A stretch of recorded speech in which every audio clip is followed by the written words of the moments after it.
Aloha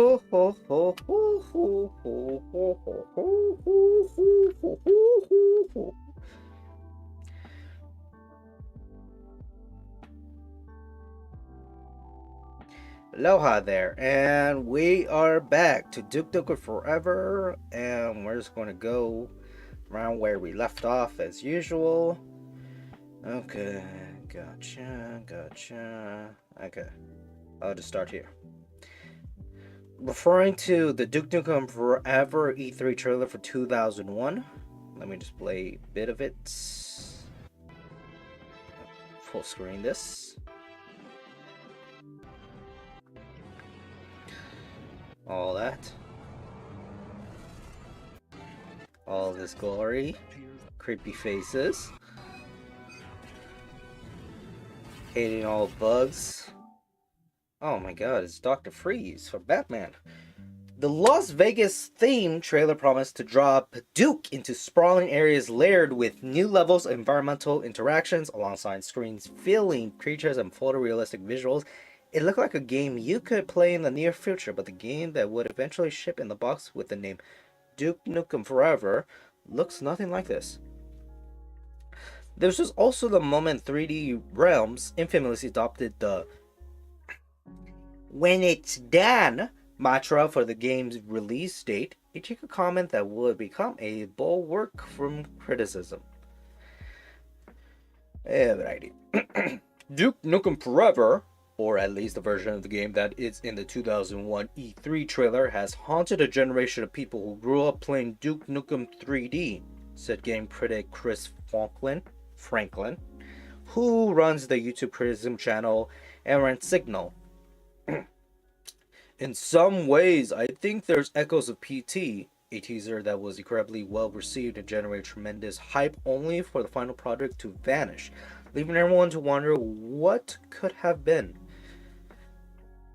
Really true, because the Duke Nukem Forever that came out in 2011 is way different than it was shown back in 2001. And it was not good. So at least PT had a playable framework that people got to choose to play in their own time. To an extent, since you can't really get the demo anymore for petty reasons under PlayStation Online Network. So, at least you could sort of play it or see people playing it versus just a trailer. So that just shows some promise, depending on who you are. The reason people cared so much about Duke Nukem Forever was because they cared about Duke Nukem 3D, a game released the same year as Super Mario 64 and Quake, a game that would have a profound influence on the future of games, even if it's hardly credited as such these days. For anyone who wasn't experiencing gaming in real time, it's hard to criticize or crystallize exactly what was so appealing about what, with hindsight, is blankly a misogynist weirdo Schwarzenegger type running around spewing Evil Dead quotes. Which is interesting because Evil Dead, when you think about it, it has a mixture of action genre, bravado, macho-ness of the 80s, mixed in with the 80s horror theme like Freddy Krueger and Jason. So it does bring the hallmark. And it's interesting because it was coming from a original movie where it was more horror based, not much action based, yet it had a charm. But it does show how that charm actually is prevalent today with the latest Doctor Strange being directed by him, the good old evil director, Sam Raimi. And yeah, why was Duke iconic? Said former PC Gamer editor Jason Bates, who wrote the first cover story for Duke Nukem Forever in November 1997, back when it was thought the game would release months later. Because Duke Nukem 3D has dialogue, any dialogue, Back then, video game dialogue was almost non-existent. What little existed was so terrible that even a pistache action hero cliche that served up warm-up Army of the Darkness quotes and aliens move references was more entertaining than the anonymous nobodies we used to play. And yeah, it shows that he is persona, because compared to Wolfenstein and Doom, with the Doom Marine, there's not much character, which is interesting because BJ Blazkowicz in the Wolfenstein series has a good functional, well-rounded character now, and Doom Marine having a personality even though it's just an archetype. So now it's going to be interesting if comparing those characters to the original Duke. Yet, it seems like they... Not this quote, because this was back in 97, but what the author and editor for this article is referring to. Just a hint. Fun fact, the PC Gaming cover for Duke Nukem Forever was approved by Star Wars Rogue One screenwriter Gary Whitla, who at the time was PC Gamer's editor-in-chief. Come get some. 10-page preview and first ever screenshots inside. Ooh. And it's also interesting because I actually know these games. XCOM, Apocalypse, Warlords 3, Street Fighter, Outpost 2, Resident Evil? And this is 97. This is referring to the original Resident Evil games. So yeah, CD-ROM edition on the CD. So yeah. Duke will comment on how good they look when the player glances at the mirror, an action that doesn't seem consequential in 2022, but was wild in 1997, because up to this point, you didn't expect to see anything in the window. Well, you still don't expect to see much. Especially AAA games, because they don't really put much focus. It reminds me of the time where Splinter Cell, the original Splinter Cell games, had features where you could just shoot out the lights, any lights, and it would just go off. Everything is reactionary. I mean, I could talk a lot about MGS3 and the amount of tricky things you can do with that game. And it seemed like that's what made it so special. A lot of games so special nowadays, because going back to all these games, there's a nostalgia towards the game. Duke will comment on how good they will look when the player glances at the mirror. Sure. And you certainly didn't anticipate being awarded with a response after interacting with objects as unconscious as a light switch or toilet. Doom was a game where players smashed the spacebar, aka interact, to find hidden doors. Duke Nukem 3D was a game where players smashed the spacebar to see how deep the rabbit hole went to in the environment. You were usually rewarded for it too.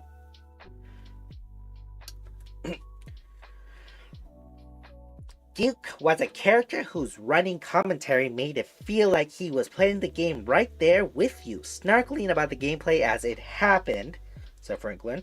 You could root for him, or hate him, or think he's funny, or think he's a sexist dinosaur, but the fact that you were thinking about him at all made him unique when so many games work to place you as the hero. End quote. Duke Nukem Forever was announced in April of 1997, a day after the publication PC Gamer leaked the news was coming by developer 3D Realms, with a press release titled GT Interactive secures exclusive global rights to the 3D Realms Duke Nukem 3D sequels. End quote. It's largely forgotten now, but the announcement also alleged a Duke Nukem 5 was coming too, which looks like it might be. After all, they could still continue. And it's still from Gearbox, where they were the people who released Duke Nukem Forever, even though they acquired it pretty late in the game when it released. Maybe they just scrambled all the much they can do and release it. Duke Nukem Forever, or at least the version of the game that is in the 2001 E3 trailer, has haunted a generation of people who grew up playing Duke Nukem 3D. The game was to be built on id Software's cutting edge Coke 2 engine. What's more can players ask for than combining the technology of Quake with the L2 and interactive gameplay of Duke Nukem, said Brozard in the release, before revealing the decision to work with id Software's technology rather than 3D Realms' in-house engine was to give the studio's other upcoming video game, Prey, breathing room.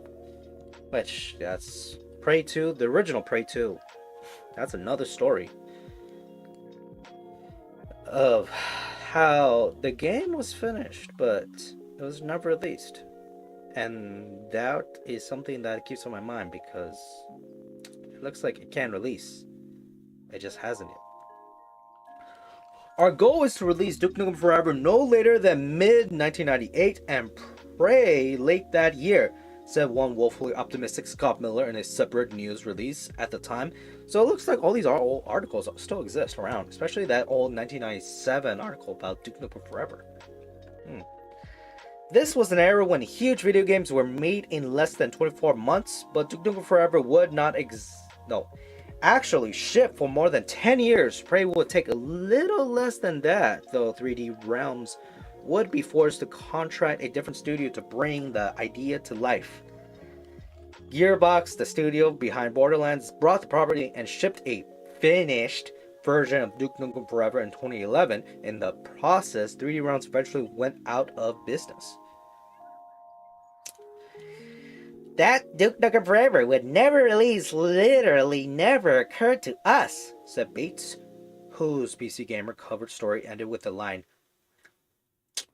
I'm trying to create a more of a nasally voice. Or should I have a more like a down mellow voice? I'll try that. We're not fortune tellers, but we have every confidence Duke Nukem Forever will be one of the biggest and perhaps the best titles of 1998. End quote. This perceived confidence, combined with an aurora of cool and edginess, made Duke Nukem Forever a very attractive project to work on, and the kind of game people left good jobs for. And yeah, everything being detailed where I don't know this is actually a modeled ambulance and mail, similar to the USPS in the US. And yeah, it has that charm because it's so stylized. That's why it's so charming.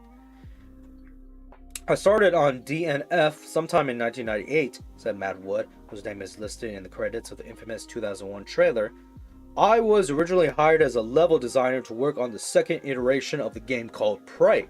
The Prey team kind of fell apart and some of us shifted over to help Duke. It was right around the time they had ported the game to use the Unreal Tournament engine. Secretly, I wanted to work on the sequel Duke 3D all along, so began giving the opportunity as a dream come true, and boy, I did. Oh no, did I pour my heart into the game. What stuck around for a few years, eventually leaving because of the decision to shift to technology powering the game in the direction that, to him, wasn't trying to sell the game on its gameplay merits, we just chasing the tech. It was also clear the game was years off. Things turned out okay for Wood. He left 3D Realms for Valve and contributed to the studio's strong string of releases, including Half-Life 2, Portal 2, Left 4 Dead, and Counter-Strike. Too bad they didn't say Left 4 Dead 2 and Counter-Strike Go 2 or something. Which, when you think about it, because I just thought about this now, CSGO came out around 2012, 2013, and boy, that is a decade old. And the game had some controversy, which, interesting now, it's pretty beloved, to an extent. He's also Happy the leak is out there, because it's a chance for the rest of the world to see the potential that not only players hope was there, but would saw inside 3D realms. And because the saga of Duke Nukem Forever is never over, Wood said that there exists a more complete version of the game from 2002 with the AI working well. More interesting enemies were now in the game, and the team feature creeped a whole bunch of implemented and a lot more interactive. The levels started to get a lot more interesting and refined. And also showing more models. Well, this looks more like 32-bit. To be a PC gaming fan in the early 2000s meant reading a select group of websites like Snack News and Blue News, both of which are miraculously still around. But to be a PC gaming fan obsessed with Duke Nukem Forever meant you were also reading Duke4Net, a website that did not launch until 2005, years after 3D Realms said the game would be done, but well into the endless trickle of new information promising it would be done eventually.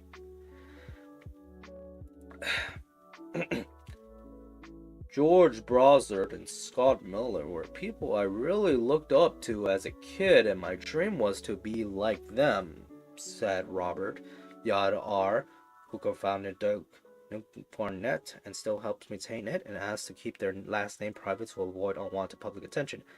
My friends and I made Duke4Net as my own way to live a small part of that dream. Yada, like a lot of hardcore Duke fans, found themselves on the 3D Realms message boards in the early 2000s and era. I don't know why I say Aurora. Maybe I'm just getting into it. An era of GeoCities and AngelFire websites that offered the average person the possibility of running their own website. This is before the term blogs were coined, and in essence, it was an opportunity for fans to easily start their own fan blogs. It's the kind of place that had a person who was dedicated to creating, curating Duke Nukem fan art. Yada was barely a teenager at the time. These days, he's a 32-year-old lawyer. A decade or so ago, this game had listed all these things I had done while waiting for Duke, and it was half in jest, half of it was sad reality, said Yada. He was waiting for the thing to be released, so he written how he developed a career and built a family and such and such and such. So many events that happened in this life, and I think we can all relate. Some of what contributed to keep the myth of Duke Nukem Forever alive was the drip of information that people who formerly worked on it, like programmer Brandon Ranhart, who also credited in the 2001 trailer. In 2021, Reinhardt used Twitter to share a bunch of old screenshots from the game, showing off the kinds of features that players had always been hungry to learn more about, like the ability for players to freely write in a notebook.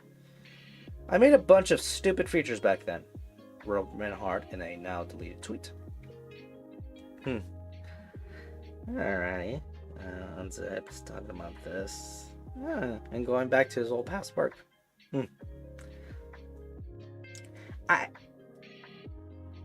I worked at Epic and was a developer on Unreal Tournament back in the day, said Reinhardt to Waypoint recently.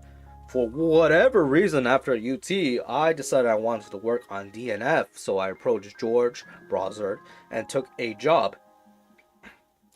DNF was a trouble project, but I met a lot of longing friends that they are moving to Texas was a net good for me. Reinhardt ended up shuttering their Twitter account soon after sharing those screenshots. I'm so private was this. I tweeted those at one point, figured much of the legacy of the game was dead, he said. But I later changed to believing this was unwise given that the history of DNF still has vocal stakeholders and they might want to manage how the game is perceived. All well. But Reinhardt's tweets explain people's sustained curiosity about What if? Maybe being able to pee on people on multiplayer, a feature Reinhardt said Brawler really hated, was obviously juvenile, but other ideas were more inspired, like the ability to use an in-game computer to use a fully working email client called Email to send emails from Duke. Like Wood, Reinhardt left 3D realms for Valve, contributing to games like Left 4 Dead and Portal 2. Reinhardt later became project lead for the company's digital collectible card game Artifact, which shut down active development in 2021 after struggling to gain an audience. Actually, yeah, that's just sums up what I'm thinking. I have other comments, but maybe one day I'll talk about Artifact in more detail. After all, I could talk about other things too. Maybe for some it had become their white whale, and then what eventually shipped was not their whale in their eyes, and they ain't wrong. The game was ultimately shipped was not what we were making back then. There were long periods where there wasn't really any information to deliver, but Duke 4net persisted thanks to parts of tweets from Reinhardt and the ongoing creator community about Duke. And later when 3D Realm shut down, it seemed like a dream was dead, but Yada kept the site going. Even now, after a version of Duke Nukem Forever shipped, he's updating Duke 4net because of many, the real version never did. And there was this hope that someday the community would get a better understanding of the game from 2011, and was also a coping mechanism, given how mediocre the 2011 version from Gearbox turned out. Sure, Gearbox's take on Duke Nukem Forever sucked, but maybe this one was good? And yeah, that brings into a new light where people would like to try out something that has not been shipped complete nor refined. Because what is it? Why are people, particular gamers, not just fans, but gamers, are interested in playing former versions of particular games, even if they're not perfect? Now, I'm thinking about something else besides game demos that later gets changed into the official version, where, you know, many of the mechanics were not included, they are gone missing, or they were all around the place. Like balancing, progression, and downright broken features. Either making the game really challenging or hard, or still people are interested. Now, I'm also thinking about former multiplayer games like Rainbow Six Siege, where the 2015 version is way different than the 2022 version. And it is so different that when it comes to playing the game, besides the lack of content compared to now, but just because it has been years and they've been updating since, it is a different game because of how everything seems more... The way I would say it is streamlined gameplay. It is more fast-paced, it's more accessible, it is easier to control, and especially when it comes to understanding mechanics and the pace of it. You would have to not get aim shots, rather shoot down an enemy as much as you can, similar to like a sponge. There's not much maneuverability, but yet more tactics. Because back then, Siege was supposed to be played differently than what the meta, what the players started to look at, and what game developers started at looking the potential for, and start implementing it. And that's a game that I would like to play from time to time, even if it was not perfect. And that does show that there is that interest. I figured a bunch of other people feel this too. Maybe for some it had become their white whale, and what eventually shipped was not their whale in their eyes, said Wood. And they ain't wrong. The game that ultimately shipped was not what we were making back then. So I think, like me, a lot of people went, yeah, great, but I still want to see the thing they were making in 2002. End quote.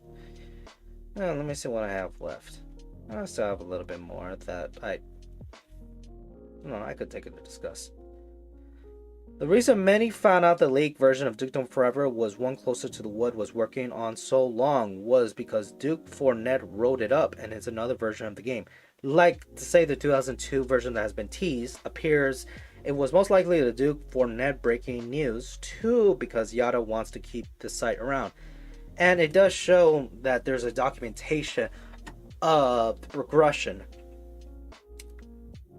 This article is looked it up, and thanks for that website being up, he was able to catalog everything while writing this story to make everything sense. Well, anywho, I am at that time. So, furthermore, aloha.